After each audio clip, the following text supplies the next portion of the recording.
soyez tous les bienvenus. On peut débuter cet après-midi avec toutes celles et ceux qui nous rejoignent pour parler notamment d'énergie. Vous allez encourager autour de Cécile Desjardins, ses invités Patrick Pouyanné, Agnès Pannier-Runacher, Bertrand Piccard, Luc Raymond et Jean Jouzel. Applaudissez-les s'il vous plaît, ils viennent me rejoindre. Bonjour Cécile, bonjour à tous.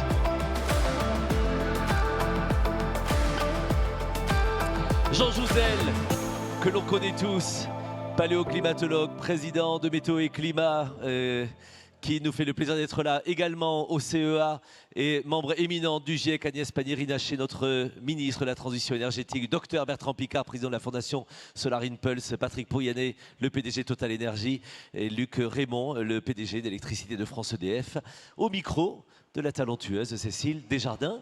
Bien sûr, je vous demande la plus grande attention pour écouter vos invités. Mesdames et messieurs, c'est à vous. Merci, merci beaucoup. Bonjour à tous. Je suis ravie d'être avec vous cet après-midi pour en effet une magnifique table ronde consacrée à l'énergie. Alors, après un hiver 2022 un peu compliqué, nous allons nous interroger sur ce qui nous attend ces prochains mois. Est-ce que nous aurons l'énergie nécessaire pour passer l'hiver et à quel prix? Et puis, nous allons aussi regarder à plus long terme de quelle énergie aurons-nous besoin, de quelles énergies aurons-nous besoin pour à la fois répondre aux besoins des entreprises, aux ambitions de réindustrialisation de la France et évidemment à l'urgence climatique. Alors, pour poser le débat, je me tourne vers vous, Jean Jouzel. Donnez-nous un peu le décor dans lequel on doit réfléchir. Oui, bonjour à tous et à toutes et merci d'avoir associé notre communauté scientifique à cette table ronde. Alors, que nous dit cette communauté scientifique? Tout d'abord que depuis la fin du 19e siècle, notre climat s'est réchauffé d'un peu plus de 1 degré, que ce réchauffement est de façon certaine et très probablement dans sa totalité lié à l'augmentation de l'effet de serre due à nos activités. Et depuis les années 70, eh bien, les combustibles fossiles ont contribué pour près de 75% à l'augmentation de ces gaz à effet de serre. Ils sont donc, et de très loin, sur cette période, le premier contributeur au réchauffement auquel sont associés des canicules, des pluies torrentielles, des sécheresses, élévation du niveau de la mer, mais aussi, bien sûr, fonte des glaciers.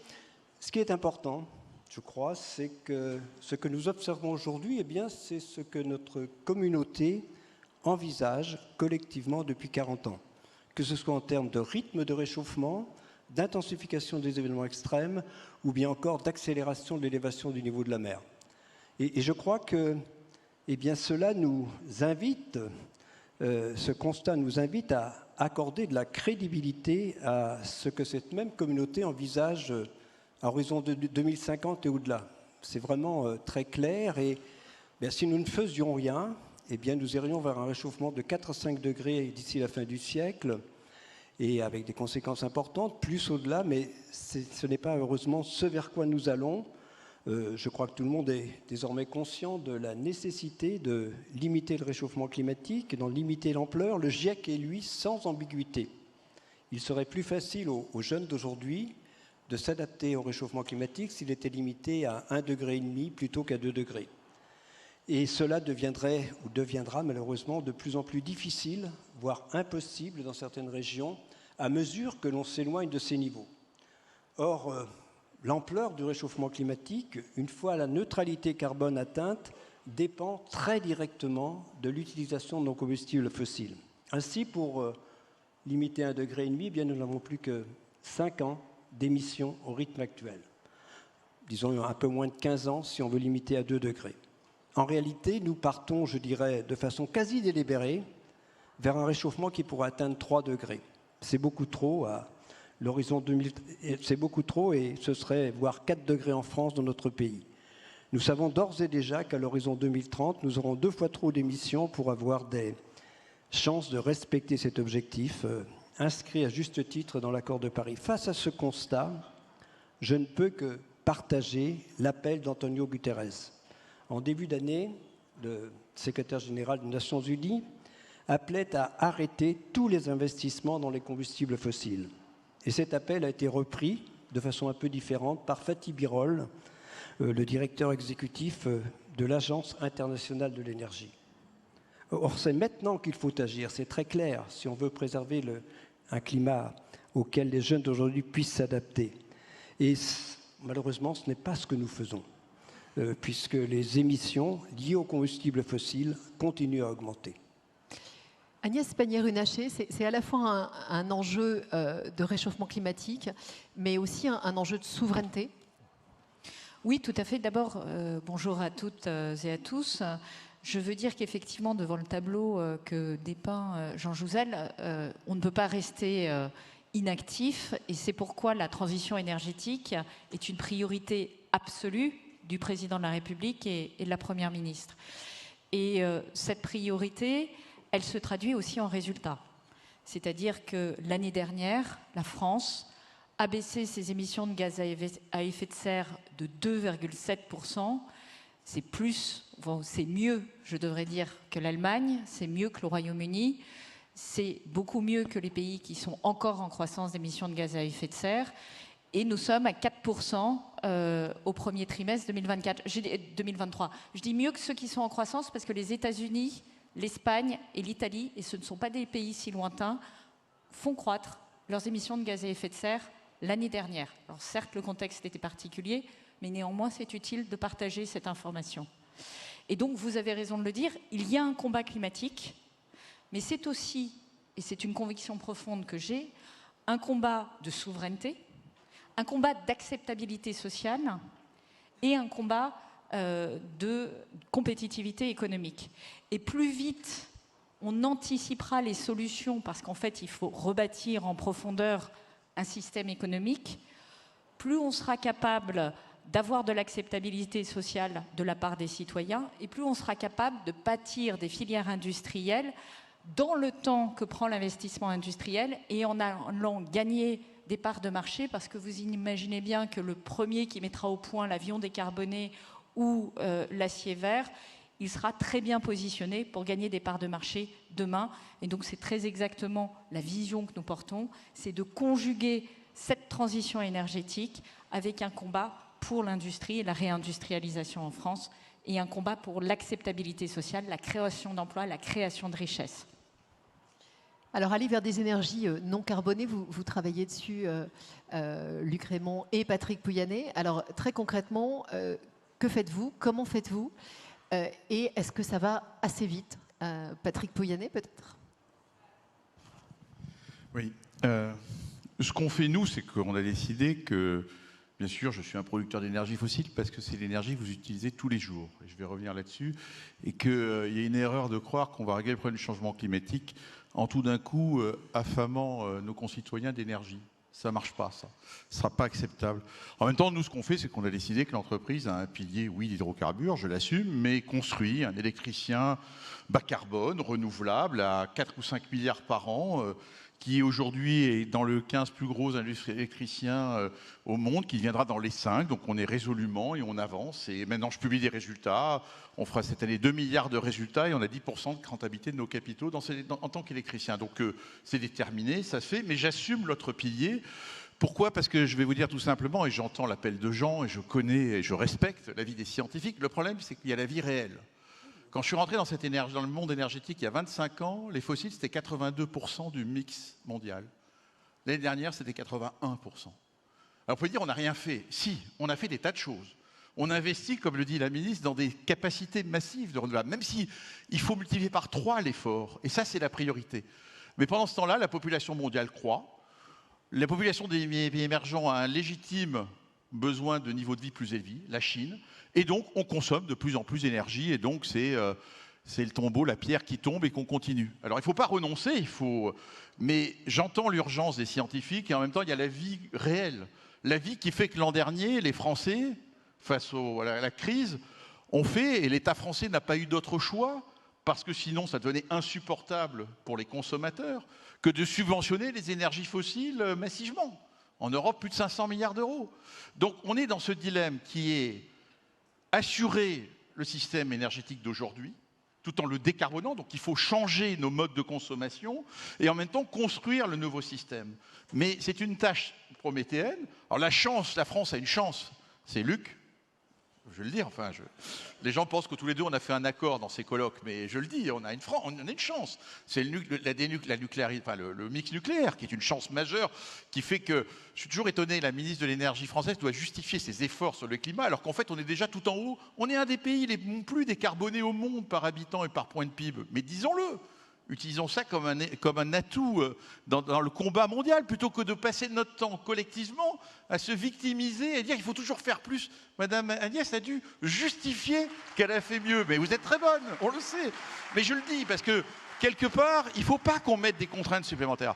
Parce que cette transition, je suis désolé Jean, je sais que elle prendra du temps, que vous le savez très bien, si j'arrête d'investir dans des énergies fossiles, la production de pétrole, naturellement, elle perd 3% par an, donc elle passe de 100 l'année dernière à 97. Le problème, c'est que la demande est assez à 102. C'est-à-dire le même aïeux qui me dit d'arrêter d'investir et qui annonce que la consommation augmente. Et ça, c'est la vie réelle. Donc, moi, je pense qu'il y a dans le débat, je pense qu'il faut, comme nous le faisons, et nous sommes résolument engagés, c'est devenu Total Energy, pas pour du greenwashing, parce que nous voulons construire, et nous construisons, un électricien pas carbone au sein de Total Energy qui sera un acteur majeur et qui va être rentable et qui contribuera au résultat de l'entreprise. Ça, c'est déterminé. Mais en même temps, je dois assurer la sécurité d'approvisionnement au coût le plus efficace. Et encore une fois, si j'investis moins dans le pétrole, je vais vous dire, ici, la demande monte, il y a un seul paramètre qui s'ajuste. C'est le prix. Et Mme Pannier-Runacher a eu raison de dire que l'acceptabilité sociale de l'énergie, après 25 ans dans ce monde, c'est un paramètre, le prix. Les gens, parce que c'est un bien essentiel. Les entreprises, ici, d'ailleurs, je viens de passer un déjeuner avec 25 entreprises qui sont perdues face à cette révolution énergétique et qui, en fait, la seule question, combien on va payer, quoi. Et je pense que l'effort des États pour accompagner la transition énergétique, c'est de trouver le moyen de faire, non pas des coups d'accordéon comme on les connaît trop violents, mais d'accompagner une croissance du prix de l'énergie. Parce que ces investissements massifs vont se traduire, bien évidemment qu'il faut les rentabiliser. Le nucléaire, le Crémont, il va coûter un peu plus cher aujourd'hui parce qu'il y a post-Fukushima qu'hier. Donc, cette énergie augmente. Mais il faut trouver des amortisseurs collectifs pour que l'économie, et notamment le monde des entreprises, absorbe cette transition énergétique. Alors, on va y revenir sur le prix, et notamment pour cet hiver. Peut-être avant, Luc Rémont, une réaction. Expliquez-nous votre chance. Et comment ça va évoluer ces prochaines années? D'abord, je voudrais dire que c'est la chance du pays et la chance du groupe EDF, évidemment, avant d'être la mienne. C'est aussi la mienne, bien sûr, depuis que j'en ai pris la direction, il y a quelques mois. Je crois fondamentalement, nous partons, en tant qu'entreprise, d'une production électrique, production énergétique à 91% décarbonée. Il n'y a pas d'autres électriciens au monde qui partent avec une telle chance à l'origine. Mais la chance, ça se mérite. C'est-à-dire qu'il faut continuer de travailler dessus pour faire en sorte que dans 20 ans, dans 30 ans, nous puissions continuer d'apporter au pays et aux autres pays que nous servons, mais d'abord à la France, une électricité décarbonée fiable. Et pour cela, il y a 2/3 de l'énergie du pays aujourd'hui qui est encore carbonée. Il faut faire en sorte que nous ayons des propositions alternatives pour remplacer ces 2/3 de l'énergie qui est aujourd'hui carbonée. Et pour cela, l'électricité est un véhicule, et le meilleur véhicule. Mais au sein de l'électricité, il faut être capable d'avoir un panel de solutions qui permettent d'avoir de l'électricité disponible et fiable tout le temps. Le renouvelable, c'est merveilleux, il faut en faire beaucoup plus. Ça a des caractéristiques propres, qui est que ça produit quand ça veut, et au mieux un jour sur deux. Et donc il faut être capable, en face du renouvelable, de mettre des technologies qui sont commandables et également décarbonées. Et c'est notamment le nucléaire, et pas que le nucléaire, il y a l'électricité d'origine qu'on a tendance à oublier un petit peu parfois, qui est l'hydraulique. L'hydraulique, c'est une électricité absolument indispensable. Et dans une phase de réchauffement climatique, être sûr que notre pays maîtrise son hydraulique et est capable d'avoir à la fois une politique de gestion de l'eau et de production hydroélectrique qui soit durable est absolument essentiel. Et donc c'est ça la mission d'EDF, c'est d'être capable... On a encore un gros potentiel hydraulique en France et même en période de manque d'eau. Oui, nous avons encore un potentiel hydraulique en France. Notamment, nous avons un potentiel hydraulique en matière de pompage. Et le pompage, il est essentiel d'abord pour garder l'eau en haut. Et quand on garde l'eau en haut, on décide le moment où on la fait couler vers l'aval. Donc pour des raisons de gestion de l'eau, c'est utile. Mais également pour pouvoir la pomper et la returbiner plusieurs fois pour faire en sorte qu'on compense l'instabilité qui est associée à la production intermittente. Donc c'est l'ensemble de ces dispositions qui sont nécessaires à la formation d'un système électrique qui soient résilients et qui permettent d'aller chercher les 2/3 d'énergie carbonée qui existent aujourd'hui. Et donc c'est l'ensemble de ces éléments. Alors on a un numéro effectivement très au point avec Patrick. Moi je lui réponds en général que je suis ravi de savoir qu'il fait de l'électricité. Mais c'est vrai, je suis ravi de savoir qu'il faut faire de l'électricité parce qu'il y a tellement à faire qu'un seul groupe ne peut pas y arriver. Donc avoir Total totalement engagé dans le chemin de l'électricité, c'est absolument essentiel pour notre pays. Peut-être Bertrand Piccard, une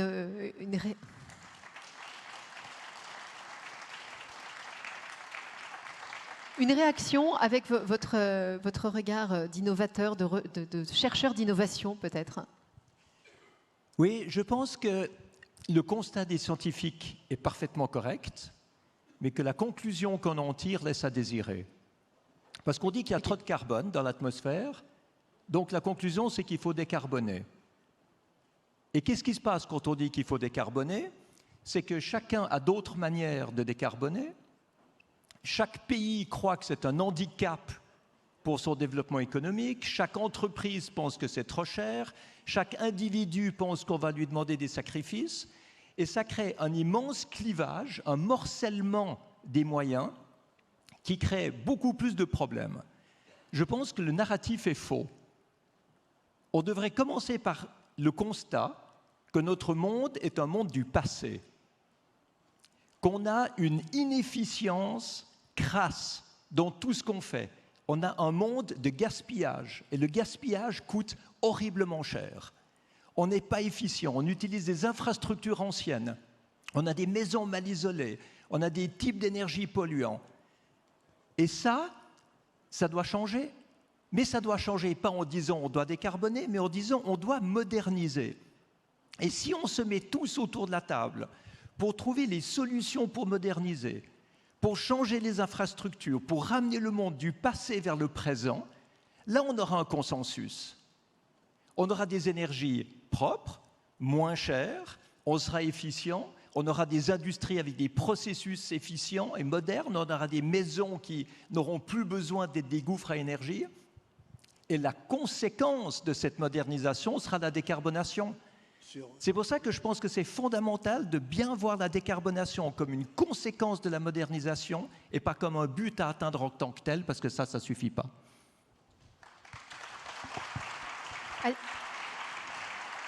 Agnès Pannier-Runacher, peut-être une réaction, je vous voyais approuver. Est-ce que c'est là-dedans dans cette voie qu'on doit s'engager? Alors, oui, mais en même temps, je crois qu'il ne faut pas se voiler la face. Et je rappelle le diagnostic qui a été posé en introduction.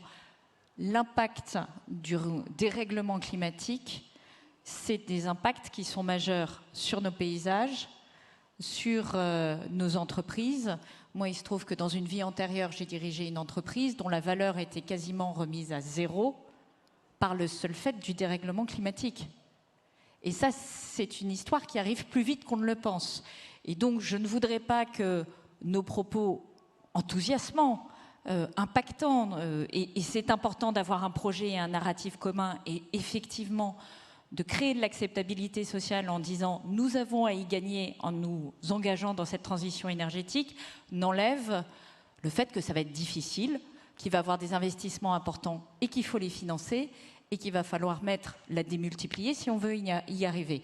Moi, je vous donne un objectif que nous nous donnons, nous, au niveau du gouvernement, c'est de sortir des énergies fossiles. Alors, cher Patrick, vous l'avez dit, ça ne se fait pas en claquant dans les doigts, parce que les énergies fossiles, on en a partout, on a les infrastructures, c'est évidemment beaucoup plus pilotable que certaines énergies renouvelables. Ça fonctionne au doigt et à l'œil, on ne peut pas dire ça d'énergies qui dépendent de la météo, mais néanmoins, si on veut être sérieux au regard du réchauffement climatique, il faut qu'on puisse poser des trajectoires de réduction de l'utilisation des énergies fossiles dans un calendrier qui soit rapide. Rapide, c'est évidemment pas la semaine prochaine, mais c'est peut-être 2040, 2045 pour des pays qui sont très engagés dans la décarbonation comme la France. Vous l'avez dit, Luc rappelait quand même qu'on a 2/3 d'énergie fossile dans notre mix énergétique. Donc ne nous positionnons pas non plus comme champions du monde. 2/3, ça veut dire qu'on n'a qu'1/3 d'énergie décarbonée. C'est très bien, on a un moteur qui s'appelle le nucléaire, que nous sommes en train de relancer, qui est clairement un facteur de compétitivité. mais les efforts ils doivent être aussi faits dans une direction de réduction de la consommation des énergies fossiles. Et je rebondis sur ce que vous dites, et de maîtrise de notre consommation d'énergie. Et là, c'est le meilleur des investissements, c'est celui qui rapporte le plus. Quand on parle de sobriété, le mot est peut-être plus exact en anglais, sufficiency, c'est utiliser juste ce dont on a besoin. Et ça, c'est gagnant sur tous les plans, pouvoir d'achat, compétitivité et impact climatique. Jean Jouzel, je vous voyais réagir. Peut-être, on a employé beaucoup le mot accélération, rapidité. Alors, je sais que c'est là-dessus que vous tiquez souvent. Oui, accélération, rapidité. Avec le... Oui, accélération, rapidité. Oui, il faut faire vite et je suis tout à fait conscient de ce qu'a dit Patrick, de la difficulté de faire vite, mais c'est une nécessité. Donc, voilà, par exemple, bon, pour revenir sur les aspects plus liés aux renouvelables, il faut bien voir que va-t-on pouvoir faire à l'échelle planétaire d'ici 2030 ? Eh bien, quand on regarde le potentiel de réduction des émissions, c'est de l'ordre de 10 milliards de tonnes de CO2 pour le renouvelable, c'est très clair, alors que c'est 1 milliard de tonnes de CO2 pour le nucléaire et 1 milliard de tonnes de CO2 pour, disons, la capture et le stockage du CO2. Hein, quand on regarde c'est important d'avoir... Il y a un facteur 10 entre ce qu'on peut faire ou ne pas faire, malheureusement, à horizon 2030, et je le redis, c'est ça qui est important. Pour la France, je crois que c'est aussi un peu le message du rapport de RTE. Hein, je reprends à chaque fois... disons, la conclusion de ce rapport par rapport aux renouvelables, c'est-à-dire que la France ne réussira pas à atteindre neutralité carbone à horizon 2050 sans un développement significatif des renouvelables. Et c'est vrai que je crains que bon, la loi d'accélération ne nous mette pas... Donc c'est toujours assez lent et que la loi d'accélération, c'est ce que je souhaitais dire, ne nous met pas effectivement en mesure de rattraper notre retard qu'on a quand même. On vise au moins 32% à horizon 2030 en renouvelables. Voilà, donc on voit bien qu'il y a un développement du nucléaire, c'est pas du tout pour le remettre en cause, mais on voit bien que pour atteindre cette neutralité carbone, il faut faire vite, et je crois qu'on ne fait pas assez vite. Agnès Pannier-Runacher. Oui, alors là, je vais quand même être précise, parce que la loi accélération des renouvelables, c'est celle qui a permis de faire les appels à projets sur l'éolien marin, sur le photovoltaïque et sur l'éolien terrestre cette année, avec les résultats les plus importants de notre histoire. Donc moi, je ne peux pas entendre qu'on n'est pas en train d'accélérer. Et je précise une chose, on parle beaucoup d'autres pays qui ont beaucoup investi dans le renouvelable, mais la France a énormément investi dans le renouvelable. Nous sommes devant l'Allemagne en termes de part du renouvelable dans notre consommation finale. L'Allemagne est à 20,4%, la France est à 20,7%. Donc nous n'opposons pas le renouvelable et le nucléaire. Nous comptons sur les deux, et nous comptons sur les deux dès 2030, parce que dès 2030, vous, entrepreneurs, vous pouvez déployer du renouvelable, vous pouvez investir dans le renouvelable dans des contrats de long terme, mais en parallèle, mon voisin a un objectif d'augmenter sa production d'électricité nucléaire de l'ordre de 30%, c'est-à-dire quasiment autant que ce que nous produirons en renouvelable supplémentaires d'ici 2030. Donc il y a bien ces deux piliers et je crois qu'il est très important de ne pas les opposer. Oui, enfin, c'est pas du tout ce que j'ai souhaité faire, hein, mais donc il y a vraiment... il faut aller très vite sur les deux domaines, effectivement. Luc Rémond, peut-être un mot sur ce nucléaire. Peut-être juste d'un mot, et pas sur le nucléaire, mais sur le renouvelable, preuve que EDF n'est pas que l'opérateur nucléaire. Juste pour dire qu'on est quand même dans une tendance mondiale dans laquelle le renouvelable prend une part de plus en plus importante, qui est tout à fait souhaitable, mais dans laquelle les clients, les consommateurs prennent le contrôle de leur électricité et de leur énergie, ce qui est tout à fait souhaitable, parce que c'est ce qui permet de faire le lien entre ce que disait Bertrand Piccard tout à l'heure sur l'efficacité énergétique. Ça a été mon métier pendant une dizaine d'années, et je sais par expérience qu'il n'y a pas d'infrastructure, il n'y a pas d'activité pour laquelle 30 à 50% d'efficacité énergétique ne soit pas accessible dans des conditions parfaitement rationnelles sur le plan économique. Mais quand vous faites le lien entre ça et une capacité d'autoconsommation, dans laquelle la France est en train très rapidement de rattraper le retard qu'elle avait, puisque ce que nous constatons, c'est que sur les 12 derniers mois, nous sommes à 77% de croissance d'autoconsommation individuelle dans notre pays, c'est-à-dire que nous allons doubler la capacité d'une année sur l'autre, pratiquement, ce qui montre la vitesse et le potentiel que nous avons. Et donc, quand nous pensons mix énergétique, il ne faut pas penser uniquement aux ressources centralisées. Je pense qu'il est très important aussi d'associer ce que les consommateurs, ce que les entreprises prennent en termes de prise de conscience, responsabilité, opération sur leur futur énergétique, et c'est un levier fondamental. Alors, je voudrais qu'on parle très bientôt de comment se passera l'hiver, mais je vois que vous voulez tous les deux réagir. Alors peut-être très rapidement Patrick, puis Yann et puis Bertrand. Non, je voulais juste rebondir. Je pense que le message de Bertrand est important. Le président de la République, dans son interview récente, dit qu'il faut faire la transition écologique heureuse. Moi, je crois beaucoup. Je crois qu'on n'arrivera pas par du punitif et des mesures de règles. Il faut que les gens arrivent à trouver un intérêt à faire tout cela. Le premier intérêt, effectivement, on l'a trouvé l'an dernier parce que les prix de l'électricité et de l'énergie, s'il y a eu un bénéfice à cette guerre terrible, c'est que les prix montant, tout le monde s'est mis à économiser. Et c'est le message que je passe. D'ailleurs, je vais renforcer le message de Agnès à tous nos collègues, parce que j'ai passé un déjeuner, les gens sont un peu perdus. Mais moi, je pense que le premier investissement, c'est regarder de près vos consommations et tout ce que vous pouvez consommer moins d'énergie est bon pour tout le monde. Parce que finalement, ce sera le meilleur moyen de baisser votre facture. Après, deuxième étape, vous pouvez vouloir investir, oui, dans votre propre énergie. Il y a des moyens de le faire, soit directement, soit avec des entreprises comme les nôtres qui vont vous fournir de l'énergie verte. Et puis, troisième conseil, si vous pouvez vous engager sur le long terme, vous avez une chance d'obtenir des prix moins chers. Voilà, ça c'est juste un conseil à tout industriel ou tout entrepreneur. Quand vous avez des contrats long terme, on obtient moins cher. Voilà ce que je peux dire. Mais je pense que même vis-à-vis de nos citoyens, on ne vendra pas la transition énergétique, alors c'est le métier de nos leaders politiques, si on n'arrive pas à les convaincre que passer d'une chaudière au fioul aux chaudières au gaz à des pompes à chaleur, il y a une forme de retour d'investissement. Bon, d'ailleurs, par ailleurs, si on ne les aide pas financièrement, il n'y a aucune chance qu'ils le fassent. Mais ça, c'est un autre sujet. Mais il faut qu'on arrive à engager le pays, je le dis, dans une transition, je reprends l'expression, écologique, heureuse, pour que tout le monde y voit un mouvement positif. Et pour notre industrie, pour notre économie, c'est de la modernisation. C'est se projeter demain dans une économie qui sera revivifiée, retrouver des bases de croissance, en fait. Parce qu'en fait, on veut croître, il ne faut pas se tromper. Le discours qu'il faut contrebattre, c'est le discours qui consisterait à dire par la réglementation, on va décroître. Ça n'a aucune chance d'y arriver. L'être humain veut se développer et veut croître. Ça, c'est très profond. Bertrand, vous voulez réagir? On voit que c'est possible. Pourquoi est-ce qu'on croit que c'est difficile? Parce qu'en fait, on passe d'une situation assez simple, qui est celle d'aujourd'hui, où on a du fossile et du nucléaire, on n'a pas trop besoin de se poser de questions, à une situation où les sources d'énergie seront multiples, intermittentes, et on ne sait pas vraiment de quoi on parle. Quand on parle du renouvelable, c'est quoi? Ce n'est pas que le solaire et l'éolien, c'est du solaire sur les cultures, c'est du solaire sur les plans d'eau artificiels, c'est de l'éolien sur le bord des toits, c'est des usines de biomasse où on recycle les déchets en faisant du gaz. Ces déchets, si on les laissait tout seuls, ils donneraient du méthane, qui est 28 fois plus grave que le CO2. Eh bien, au lieu de laisser le méthane dans l'atmosphère, on en fait du gaz qu'on peut utiliser. C'est de l'hydroélectrique, mais ce n'est pas seulement de l'hydroélectrique de grands barrages, c'est de l'hydroélectrique de petites rivières où on peut mettre des turbines dans les cours d'eau sans atteinte à la biodiversité, de manière à approvisionner tous les villages riverains. C'est de la géothermie.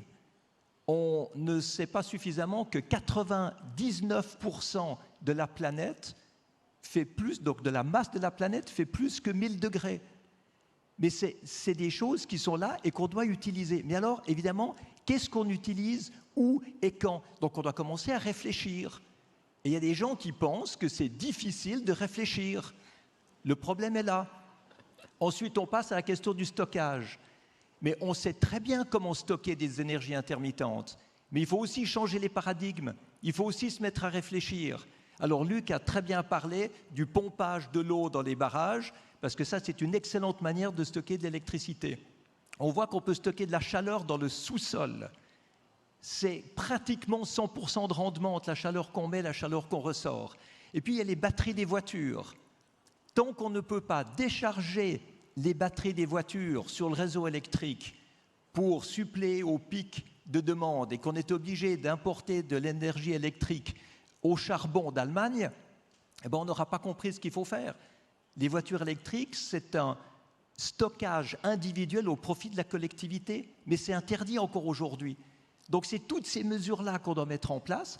Et je répète, c'est beaucoup plus simple techniquement que ce qu'on croit, mais c'est beaucoup plus difficile parce qu'il faut réfléchir, sortir de ses habitudes et se remettre en question.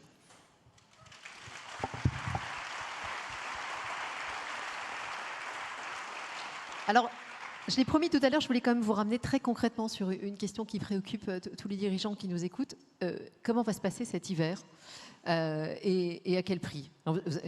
Si tant est qu'on puisse essayer sans savoir ce qu'il en sera de la météo. Luc Rémond? Alors cet hiver, il commence en 2023 cet hiver, donc les prix de 2023 ils sont déjà assez largement contractualisés.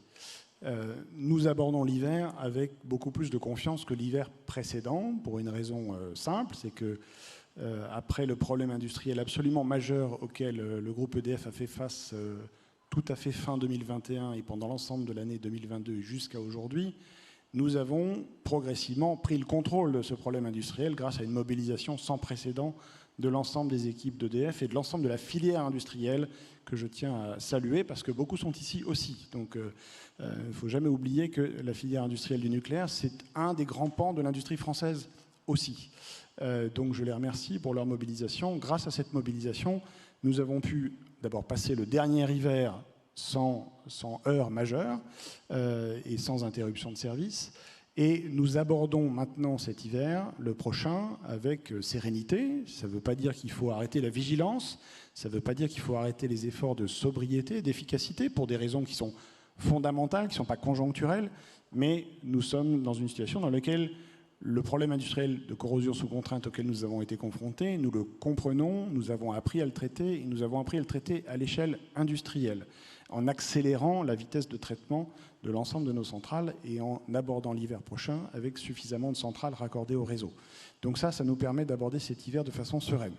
Sur les prix, on parle plutôt de 24 et au-delà, et là-dessus, nous restons, et la ministre commentera davantage bien sûr, mais nous restons dans une économie de guerre, d'une certaine manière, aujourd'hui. Donc l'effet de l'économie de guerre ne va pas totalement disparaître en 2024, mais il a déjà commencé significativement à atterrir.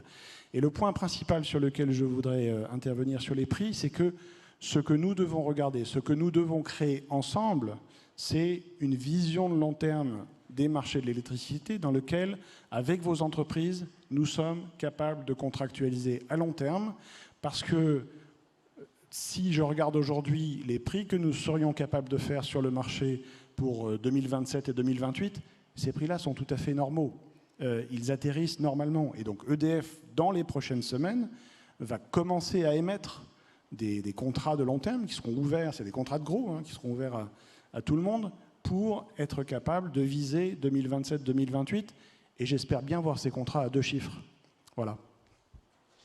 Agnès Pannier-Runacher. Alors, c'est toujours bien d'avoir d'autres personnes qui expliquent comment on va passer l'hiver. Et en l'occurrence, Luc Rémond l'a très bien fait. Donc, vous l'avez entendu, nous sommes beaucoup plus en sécurité par rapport à la production nucléaire par rapport à l'année dernière.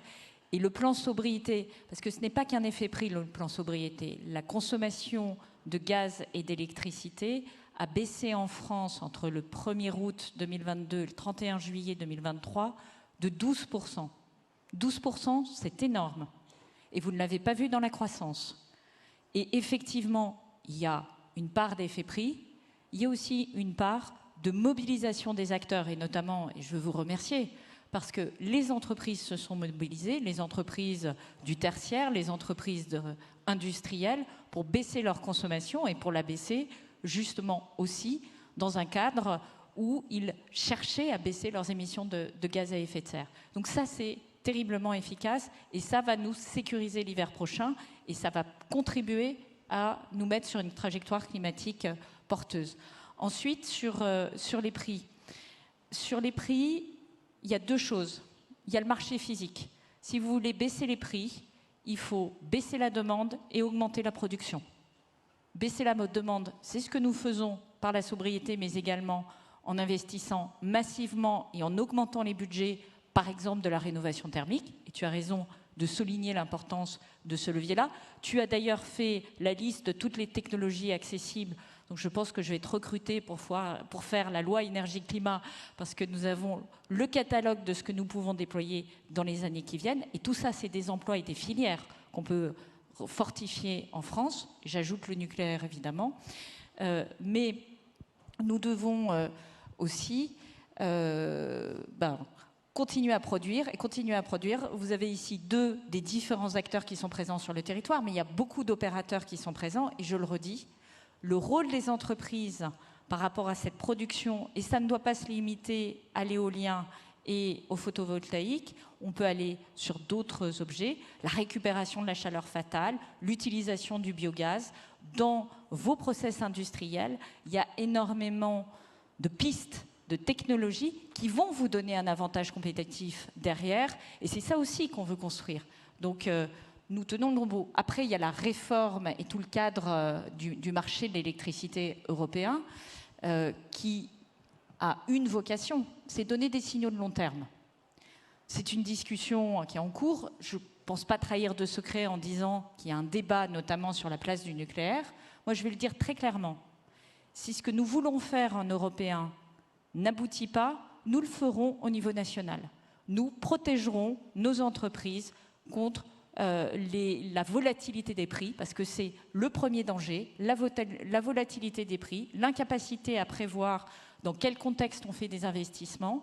Lorsque les prix s'effondrent, comme pendant le Covid, ça stoppe les investissements dans les énergies renouvelables ou dans d'autres énergies. Lorsque les prix s'envolent, ça bloque les investissements des industriels. Ça ne marche pas. Et donc nous devons construire ce cadre de marché de long terme. On le fera en européen parce que ça a notre préférence. On le fera sinon au niveau national. Et je veux effectivement que les contrats sur lesquels travaillent les acteurs puissent prendre de la profondeur. On n'a pas besoin de loi pour ça. C'est aussi une autre façon de commercialiser notre énergie.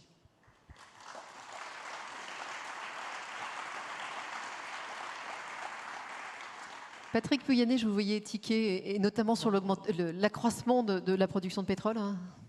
Non, mais attendez, je suis tout à fait d'accord qu'il n'y a pas de sujet de volume. Enfin, je veux dire, on a pris les mesures, il se trouve que la météo était clémente, les stocks de gaz sont élevés. Malheureusement, on est, je reprends l'expression de Luc, dans une économie de guerre, et donc on a des tensions. Alors, on a 3 marchés très différents. Le marché pétrolier est un marché mondial.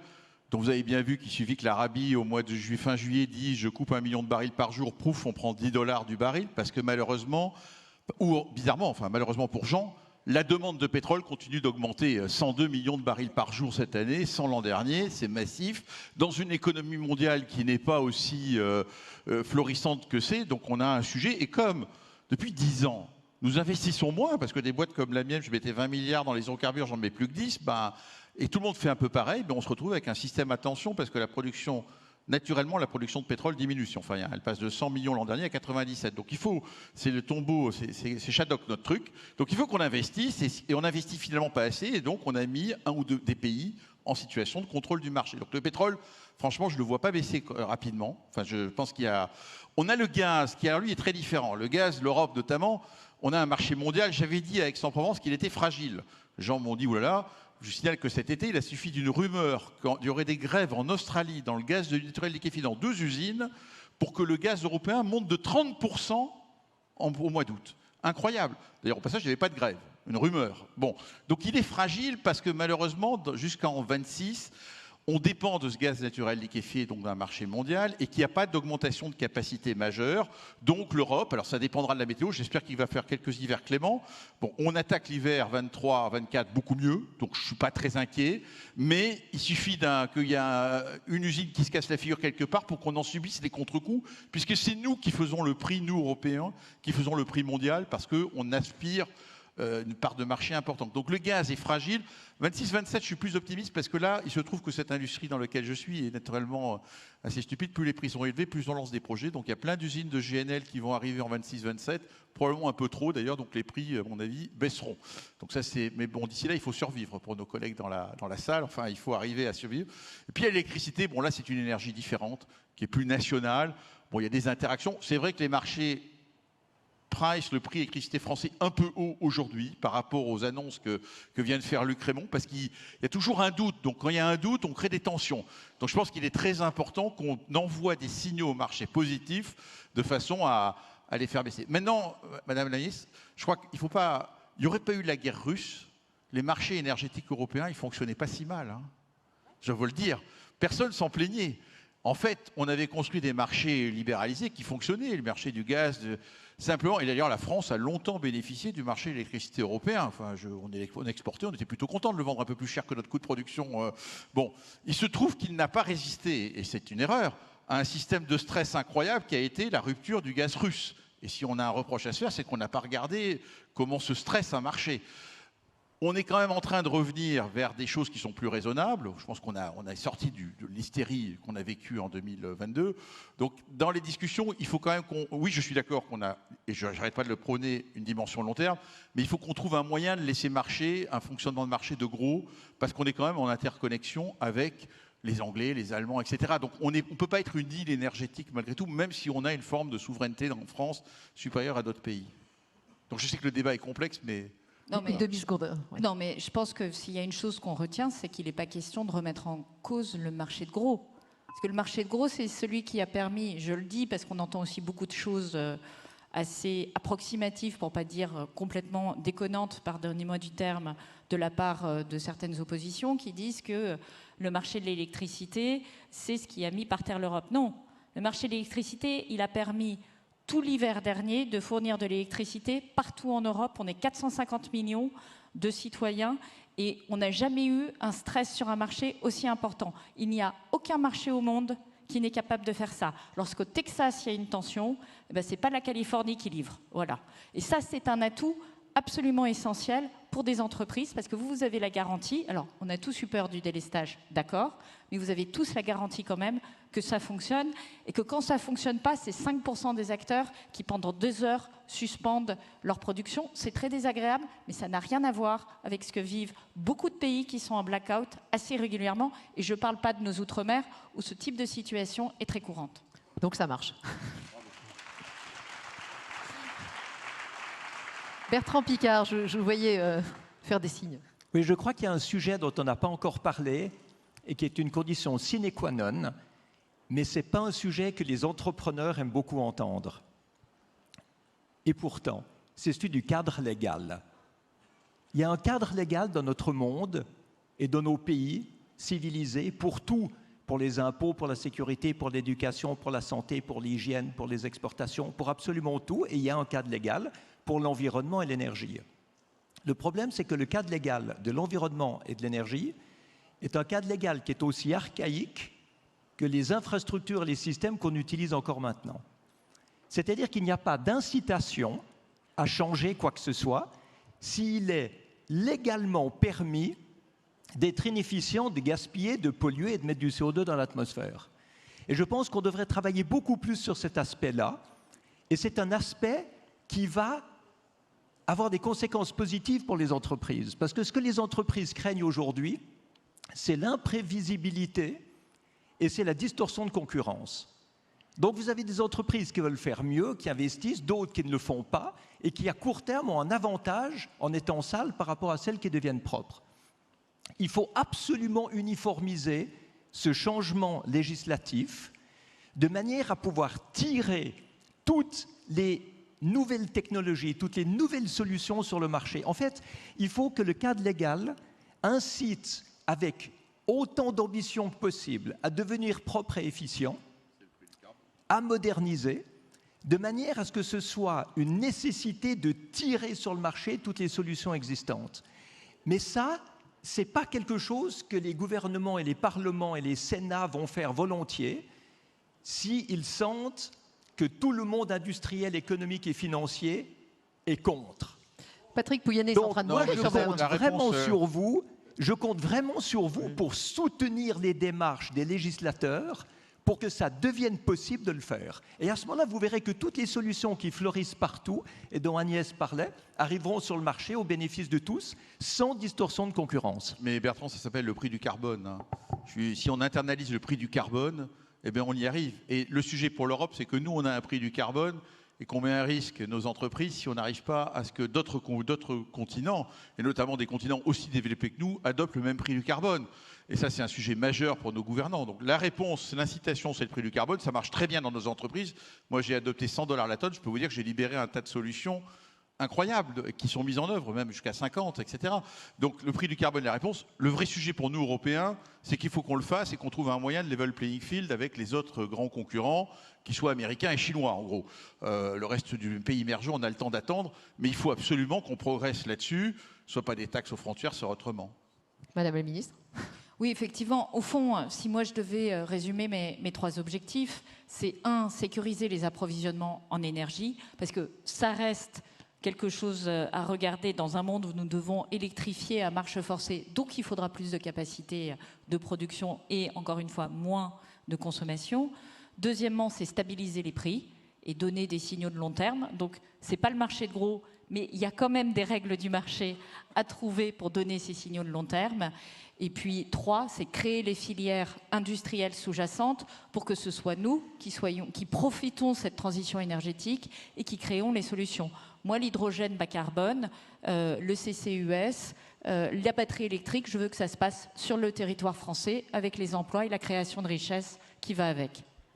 Alors, moi, j'avais encore 5 minutes dans mon... Non, malheureusement, le timer officiel est celui-là. Merci infiniment, chère Cécile. Merci à tous. Le mot de la fin, Cécile, si vous voulez bien. J'ai le mauvais rôle et depuis 2 jours. Mais vous avez raison, vous pouvez me siffler. Je m'appelle Nicolas Rossignol et je siffle aussi bien que vous.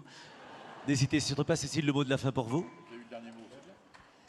Merci beaucoup à tous les 5. Je suis très frustrée. Mais rendez-vous l'année prochaine. Merci, chère Cécile. Merci, mesdames et messieurs. Merci d'avoir accepté l'invitation du MEDEF. Merci à tous nos intervenants.